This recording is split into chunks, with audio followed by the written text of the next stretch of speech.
This is Dandan at DG Recruit. I wanted to share with you 3 tips for your recruitment business to make sure that you're staying on top of your game. The first thing I want to say is always have open questions ready. Always have an unlimited amount of open questions ready to be utilized, to be deployed, to be used in whatever way, shape, or form possible at any given moment. Whether it's salary, whether it's client conversations, whether it's candidate conversations, you need to have all of your open questions at the ready to be called upon so that every single conversation point can be clear, can move forward towards a result, and also can get the candidate thinking. Get them really thinking about why you're saying these things and also having them answer your question directly. Now, I see a lot of the times when people ask questions, they don't go all the way to the end. So a good example of this is about the topic of location. A lot of times when people are asking about location, they'll just say, "Where are you based?" And the candidate will say something like, "Oh, I work in London. Oh, I work in New York City." And then you move on.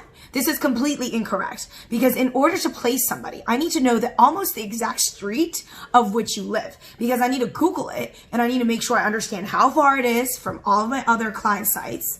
What is the ideal situation for you? And then also the relocation question, not just, where do you live right now? Oh, in New York City. Okay, great. I guess that's the end of that conversation. No, I want to know, do you live in Union Square? Do you live in Harlem? Do you live in Brooklyn? Do you live in Jersey City? Okay, how do you like it? How much do you enjoy it?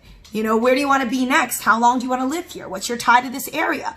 Make sure you can really fully beef out those answers because you want to know exactly how this candidate thinks, what their mindset is. When you're talking to a hiring manager on a cold call, you don't want to just be like, "Oh, hey, what's your need this year?" And they're like, "Well, we're not hiring." Okay, cool. All right, I'll see you later. Of course not. Bam, go into the ghost spec, right? Pull the ghost spec. Awesome. I know you're not actively hiring right now, but when you are, what is the general profile that you typically look at? Where are these candidates coming from? What do you like about people coming out of X shop or Y shop? What are the issues you've had with interviewing these people in the past? How has it been working with other recruiters? What do you like about their style? What don't you like about their style? So those questions should be like boom, boom, boom, boom, like never ever skipping a beat. And if you don't know all those questions, write them all down, practice them out loud, and make sure they're all open. Don't wait until the call to be like, "Do you like living in New York?" No, how much do you like living in New York? How much do you enjoy it? What's your long-term plan with New York? Do you plan to live in New York long-term? Wrong answer, wrong question. How long do you plan to live in New York? Right? So again, always have every question carefully engineered so that you don't mess up when it comes to gathering data, gathering information, so that you can stay one step ahead of the game. Tip number 2, make sure that you understand what you're doing here. You're building a longer term network. That doesn't mean, I don't really want to dive into these questions because I probably can't place them. So what's the point of even having these conversations? I'm just going to get the information I need. And if they're not applicable to my current job, then I do not want to recruit for them. This is completely incorrect, especially if you come across top candidates in a candidate type market. You want to dominate these people. These are your golden gooses, right? Don't just, short term. I don't have a job for them. I don't care about this person. I don't want to talk to them. I don't want to build a relationship with them. I don't see the value in them. Forget it. Well, you're just missing out on a golden goose and somebody else is going to snatch that goose up and sell it like hotcakes. Right? So number 2, know that you're in this for the middle to long term. Don't just look at it for the immediate job wreck. That is the fastest way to ruin your own business. Lastly, learn how to educate your person, whatever it's a candidate or client. Learn to educate them every step of the way. Right? Another thing to always educate candidates on is, do they actually know what is the difference between working with the candidate, working with the recruiter, or representing themselves? Do they actually understand that? Do they know the difference between using another recruiter and using you? Do they understand the difference there? Is there even a difference there?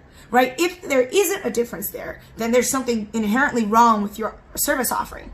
How could working with you be the same as working with everybody else? Wow, that's really bad. There's literally no USP, unique selling point. Right? So you need to have something where you can educate them and be like, working with me or working with a recruiter, or the market is doing X, or hey, Don't apply to other jobs because that way you'll be in their system and then nobody can represent you. Something as simple as candidate ownership rules. The average candidate does not understand, does not know, and no recruiter goes around explaining this to candidates. I made a practice out of educating every single candidate, and I still do it, and I recruit recruiters. Still, I'm educating them because you need to know when you represent yourself to a company directly, what is the result of that? When you work with me, what is the result of that? Obviously, it's a different result because I am influencing the process when I'm representing you as a headhunter.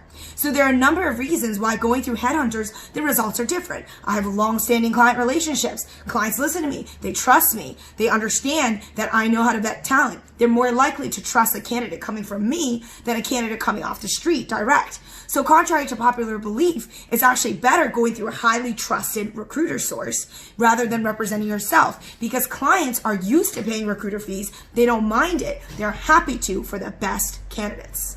So make sure you educate your candidate on why that is the case because they're always going to be against you. They're going to say, how can I screw this recruiter over so that I can go and approach her clients, his clients, and then save the client the recruiter fee?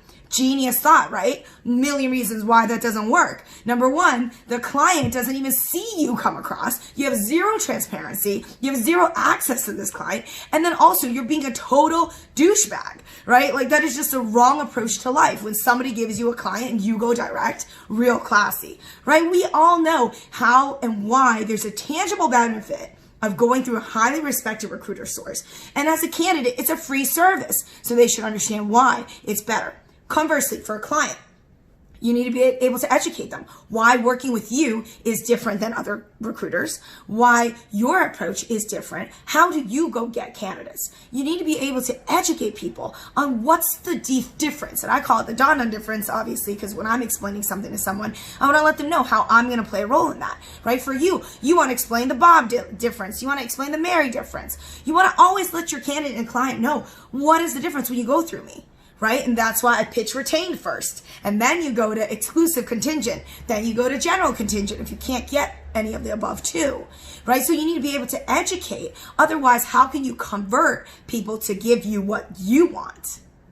Right? So at the end of the day, I hope these 3 tips set the tone for your day, your week, your journey, your career, because every time you enact any of these tips, I hope you'll see the result when it comes to success in the field.